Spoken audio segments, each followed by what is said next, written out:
Hello प्यारे बच्चों, welcome back to my channel Chanderi tuition classes में आपका बहुत बहुत स्वागत और वेलकम है। तो आज हम यहाँ पर पढ़ने वाले हैं क्लास 5 चैप्टर नंबर 2 यूनिट 4 का माय एल्डर ब्रदर, यानी कि मेरे बड़े भैया। ये चैप्टर आपको बहुत अच्छा लगेगा। ये स्टोरी बहुत अच्छी है। एक छोटे भाई और एक बड़े भाई के बीच में प्यार और रिस्पेक्ट को और एजुकेशन पर इम्पोर्टेंट दिया गया है, यानी कि पढ़ाई पर जोर दिया गया है इस स्टोरी में। ठीक है, इसको थोड़ा सा ध्यान लगा कर पढ़ना, बहुत मज़ा आएगा, सीखने को मिलेगा आपको और आपका चैप्टर भी कंप्लीट हो जाएगा। ठीक है, अगर जब चैनल पर नए हैं तो चैनल को सब्सक्राइब करें और अपने एक दोस्त को इस वीडियो को ज़रूर शेयर करें। चलिए, तो इस वीडियो को हम स्टार्ट कर लेते हैं। सबसे पहले ये वहाँ पर ये लिखा हुआ है, उसको हम यहाँ पर रीड करते हैं कि this short play is about two brothers who are affectionate and respectful to each other. यानी कि ये स्टोरी एक शॉर्ट स्टोरी है। ये दो भाइयों की स्टोरी है, who are affectionated and respectful to each other, यानी कि अफेक्शनेट, इन दोनों में बहुत प्यार है एंड बहुत रिस्पेक्ट है एक दूसरे की। This story also show that learning from our day to day experience is as important as what we learn from the books in the school। यानी कि इसमें ये बताया गया है कि जीवन में दिन प्रतिदिन, यानी कि डेली लाइफ में जो लोग एक्सपीरियंस से सीखते हैं वो स्कूल की किताबों से नहीं सीख सकते, है ना। वो किताबों से नहीं सीखा जाता है, ठीक है, और जो किताबों से सीखते हैं वो दिन पर दिन नहीं सीखते। This play is based on the famous story in Hindi बड़े भैया साहिब रिटन बाय मुंशी प्रेमचंद। तो ये एक शॉर्ट पार्ट है, हिंदी एक स्टोरी है उसका, किसकी, मुंशी प्रेमचंद्र जो फेमस हैं स्टोरी लिखने के लिए इंडिया के, और उनके एक चैप्टर है बड़े भैया साहिब, उसकी ये एक शॉर्ट पार्ट बताया गया है इसमें। तो यहाँ पर एक छोटे भाई बड़े भाई टेबल पर बैठे हुए हैं और यहाँ पर वो उनको बताते हैं, जो बड़े भाई हैं, है ना, ये छोटे भाई हैं, इनका नाम है भैया, इनका नाम है मुन्ना। ठीक है, ये कैरेक्टर हैं, ये बुक्स के बारे में बताते हैं कि मैथ पढ़ो, इंग्लिश पढ़ो, कब पढ़ो, है ना। तो ये सब इसमें डिस्कस होता रहता है। चलिए हम यहाँ पर अब थोड़ा सा इसको पढ़ लेते हैं। तो यहाँ पर आती है हमारी स्टोरी। तो सीन फर्स्ट आता है हमारा, क्या है, सबसे पहला लिखा है scene first, hostel room, two brothers age 19 and 14 years sitting at study table. The elder brother भैया is reading a book and the younger one Munna is drawing pictures of birds and animals। यानी कि इस picture में हमें ये बताया गया है कि हॉस्टल का रूम है और दो भाई हैं, एक भाई है जो 9 साल का है और एक भाई 14 ईयर्स यानी 14 साल का है। सिटिंग एट स्टडी टेबल पर बैठे हुए हैं। एक जो बड़ा भाई है वो बुक पढ़ रहा है ना, और दूसरा जो छोटा भाई है यंगर, वो किताब मतलब एक पिक्चर बना रहा है, ठीक है, किसी भी एनिमल की। अब भैया क्या कहता है, देखो, अब आती है कन्वर्सेशन बीच में। तो भैया, what are you doing Munna, Munna I am drawing, Munna what are you doing, यानी कि तुम क्या कर रहे हो मुन्ना, तो आई एम ड्राइंग, मैं ड्राइंग कर रहा हूँ। भैया, व्हेन विल यू स्टडी, पढ़ाई कब करोगे, व्हेन विल यू स्टडी, यानी कि पढ़ाई कब करोगे, ठीक है ना। मुन्ना, तुम क्या कर रहे हो, वाला हो गया। फिर तुम पढ़ोगे कब, है ना, पढ़ाई कब करोगे, तो ये हो गया। भैया, when will you study, where were you in the morning, ठीक है, where were you in the morning, सुबह में तुम कहाँ थे, ठीक है, तुम कब पढ़ोगे और सुबह में तुम कहाँ थे। तो क्वेश्चन पूछे, अब मुन्ना क्या आंसर देता है, देखो, टर्निंग पेल। अब आई वॉज प्लेइंग, मैं खेल रहा हूँ। भैया, how can you sit with a book from hours together, ठीक है। मुन्ना जैसे ही उन्होंने कहा ना, यहाँ ट्रोलिंग पेल, यानी कि उसका जो चेहरा है वो पीला पड़ गया, ठीक है। उन्होंने कहा कि मैं खेल रहा था, है ना, आई वॉज प्लेइंग, मैं खेल रहा था, ठीक है। और भैया, how can you sit with the book from hours together, आप कैसे एक किताब लेकर घंटों बैठ जाते हो। मुन्ना ने कहा आप एक किताब लेकर, how can you sit with with book from hours together, मतलब घंटों तक कैसे बैठ जाते हो। भैया, दैट्स बिकॉज, क्योंकि I want my foundation in education to be very strong, if the base is strong then you building will stand firmly, sometimes it takes me 2 years to do 1 year work, ठीक है। यानी कि मुन्ना ने पूछ लिया तो इसने कहा क्योंकि मैं अपनी पढ़ाई की नींव मजबूत करना चाहता हूँ। अगर मेरा आधार यानी कि नींव यानी कि बेस मजबूत होगा तो यहाँ पर जो बिल्डिंग है ना वो बहुत स्थिर रहेगी, यानी खड़ी रहेगी, फर्मली यानी कि सीधी स्थिर। कभी कभी, समटाइम्स यानी कभी कभी, मुझे 1 साल का काम 2 साल में करना पड़ता है, ठीक है। तो takes 2 years to do 1 year's work, है ना, 2 साल का काम 1 साल में करना पड़ता है। मुन्ना, भैया, you are 5 years older than I am and 3 classes ahead of me, यानी कि मुन्ना ने अब क्या कहा, मुन्ना ने ये कहा कि भैया आप मुझे 5 साल बड़े हो और 3 क्लास आगे हो मुझे, ठीक है, 3 क्लास आगे हो। I wonder why you keep writing the same words 20 times, यानी कि मुझे बहुत आश्चर्य है कि तुम एक ही शब्द को 20 बार लिखते रहते हो, ठीक है, 20 बार लिखते रहते हो। फिर यहाँ पर आता है कि 20 बार लिखते रहते हो। 1 sentence more than 20 times and copy poems several times in beautiful letters, यानी कि तुम एक ही शब्द को 20 बार लिखते रहते हो और एक वाक्य 20 बार से भी अधिक और कविताओं को कई कई बार सुंदर अक्षरों में उतारते यानी नकल करते रहते हो। ठीक है। फिर भैया कहते हैं आई नो, मैं जानता हूँ, आई नो मुझे पता है। ठीक है। Studying English is no child's play. ठीक है, नो चाइल्ड्स प्ले, यानी कि यहाँ पर जो अंग्रेज़ी पढ़ना बच्चों का खेल नहीं है। ठीक है। One has to work very hard in order to learn the subject,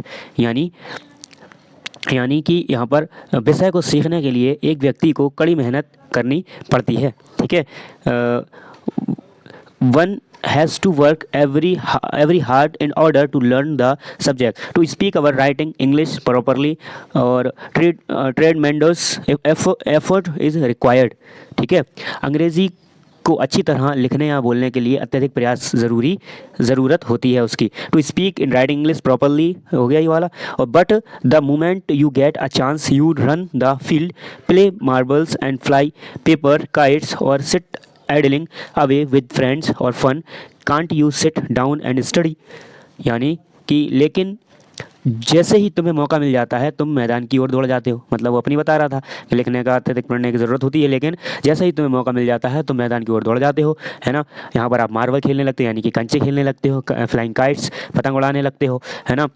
and fun your friends, अपने दोस्तों के साथ हंसी मजाक करने में क्या करते हो, समय बर्बाद कर देते हो। ठीक है। Can't you sit down and study, समय बर्बाद करने के लिए क्या तुम बैठकर पढ़ाई नहीं कर सकते।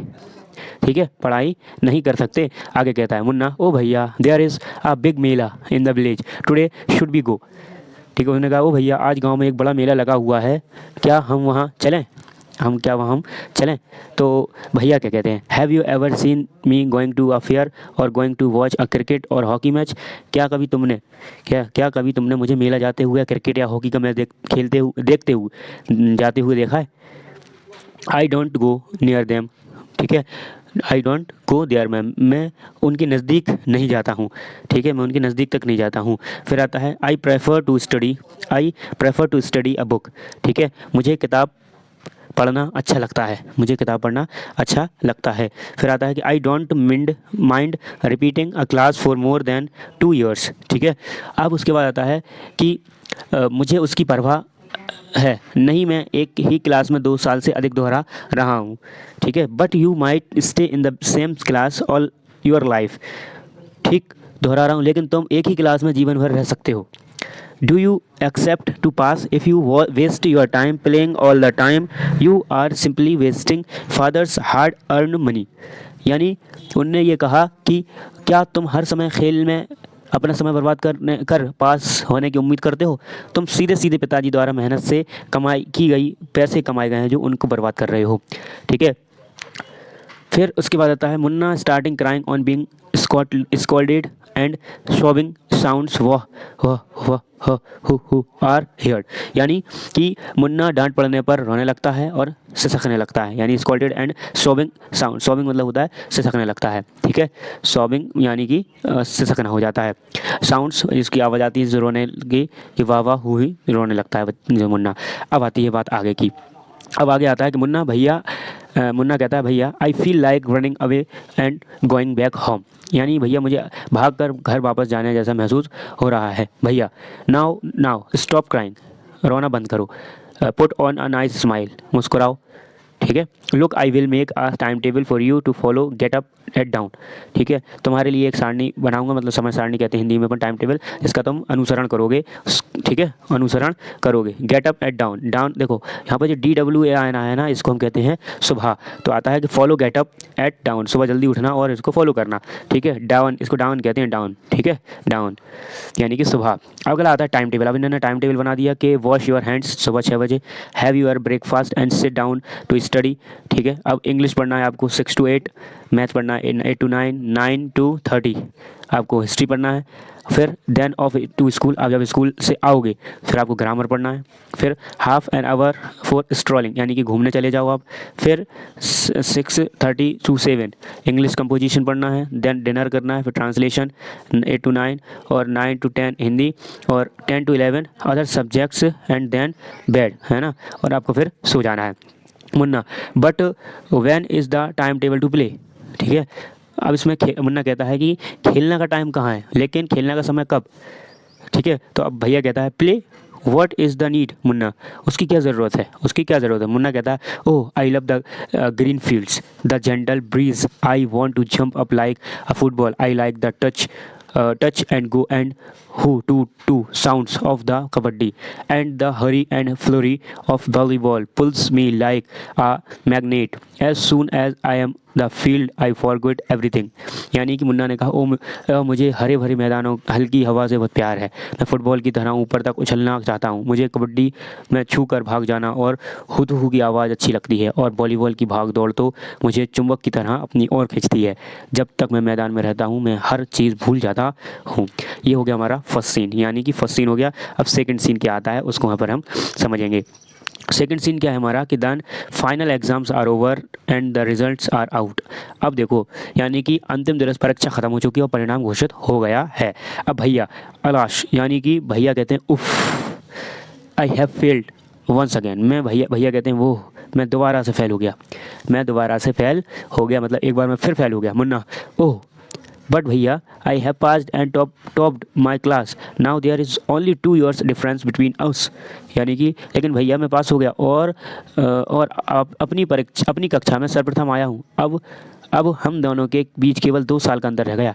भैया but my dear brother don't be so proud, you have passed only one class and you think that I am stupid and you are smart।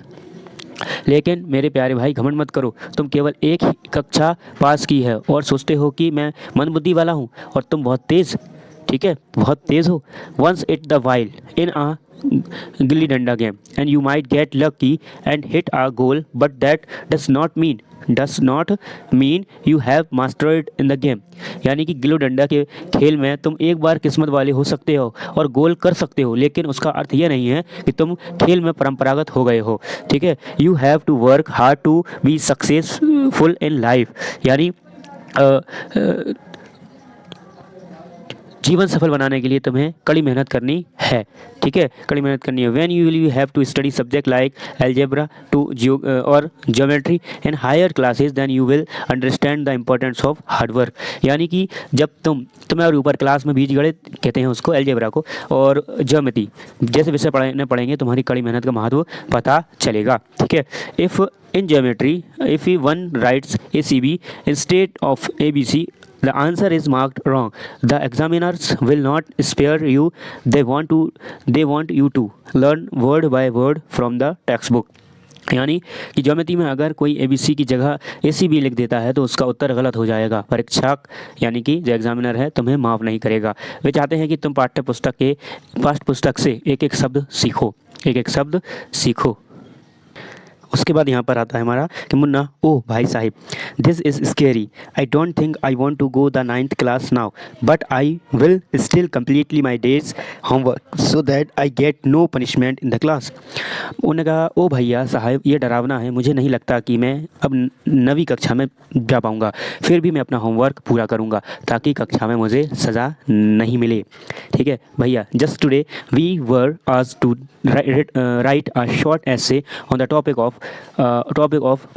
punctuality in 4 pages, and imagine you can something be written on 4 pages and still be short, it is all so mixed up। यानी कि उन्होंने कहा कि अभी आज ही हमें 4 पृष्ठों से यानी कि 4 पेज डेली पर एक छोटे निबंध यानी कि ऐसे लिखने को कहा गया था, और सोचो ज़रा क्या कोई चीज़ 4 पेजों में लिखी जाए और फिर भी वह छोटा हो।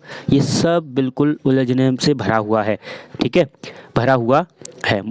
फिर उसके बाद कहता है मुन्ना कहता है थिंकिंग अलाउड, मतलब बहुत सोच के कहता है thank God it was time for school or else the scolding would have gone on and on। यानी कि सोचते हुए ईश्वर को धन्यवाद देता है, मतलब थैंक यू कहता है, स्कूल जाने का समय हो गया, नहीं तो अभी डांट फटकार चलती रहती। ठीक है, वो ये कहता है मुन्ना अरे यार तो अभी डांट फटकार चलती रहती। अब आता है हमारा सीन नंबर 3। ठीक है, अब आता है the result word out once again and it is so happened that Munna passed and भैया फेल्ड अगेन। फिर दोबारा रिजल्ट फिर आता है, फिर भैया फेल हो जाता है। भैया was really upset, Munna was also sad seeing his brother so unhappy. भैया now become gentler with Munna. Munna become naughtier because of this and study even less than before. यानी इसमें क्या बात हो गई अब कि जो तीसरा दृश्य हो जाता है इसमें क्या होता है, रिजल्ट आ जाता है, फिर से मुन्ना पास कर गया और भैया फेल हो गया। वास्तव में बहुत दुखी था मुन्ना भी, भैया का उदास चेहरा देखकर सुखी था। भैया अब मुन्ना के प्रति यानी कि नम्र हो गया, यानी कि थोड़ा सा सजग हो गया। इससे मुन्ना ज़्यादा उद्गल हो गया और पहले की अपेक्षा पढ़ाई कम करने लगा, ठीक है, कम करने लगा। यहाँ तक ये बात हो गई। अब आता है मुन्ना टॉकिंग अलाउड, है ना।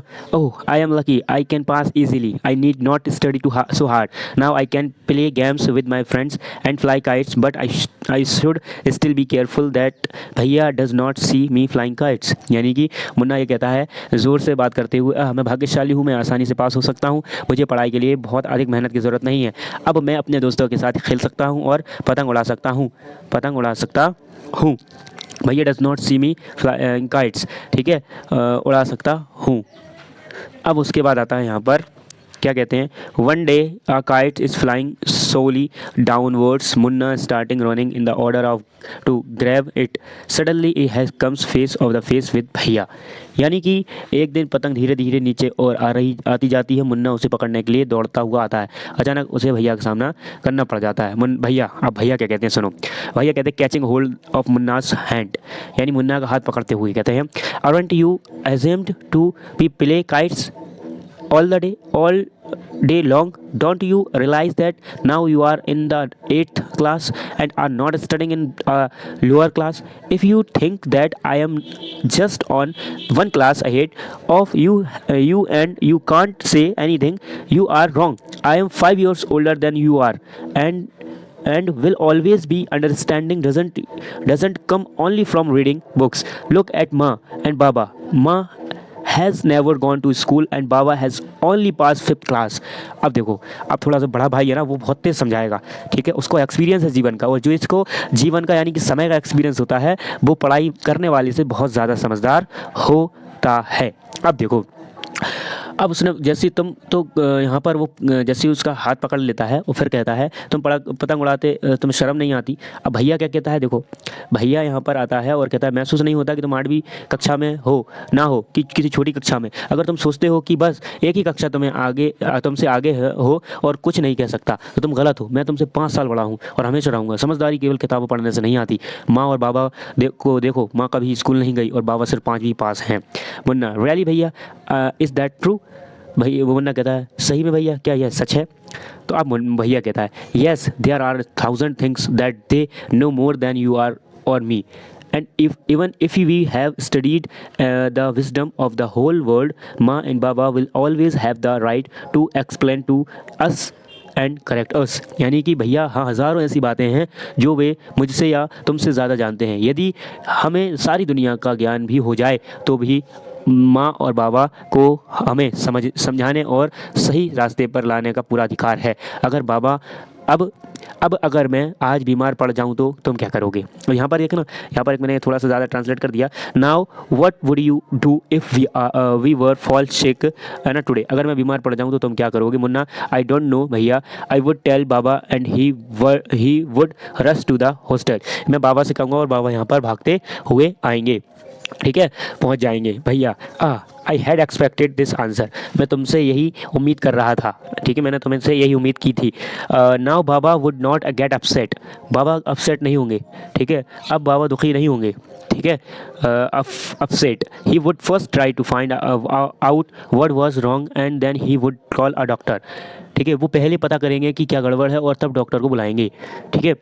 बाबा would know exactly what to do, ठीक है, they have more experience than us, ठीक है। अब उसने कहा कि क्या गड़बड़ है और तब डॉक्टर को बुलाएंगे, बाबा को मालूम होगा कि क्या करना है, उन्हें हमसे ज़्यादा अनुभव है। Munna with tears in his eyes, उसकी आंखों में आंसू आ जाते हैं। भैया I am sorry, what you से इज ट्रू, जो तुम कह रहे हो वो ज़्यादा सही है। भैया हक्स मुन्ना लवलिंग, यानी कि मुन्ना और भैया गले लग जाते हैं। भैया I also like to play and fly kites but if I also play then how can I watch out for you you are my responsibility. यानी कि भैया खेलता मैं भी खेलना और पतंग उड़ाना चाहता हूँ, लेकिन अगर मैं खेलने लग जाऊँ तो फिर तुम पर नज़र कैसे रख पाता, तुम मेरी जिम्मेदारी हो बनना। आई लव यू भैया। ठीक है, यहाँ पर ये हमारा चैप्टर फिनिश हो जाता है और इसके वर्ड मीनिंग को भी हम यहाँ पर पढ़ लेते हैं। तो फाउंडेशन सॉलिड बेस है ना, इस शेड्यूल क्या होता है, टाइम टेबल।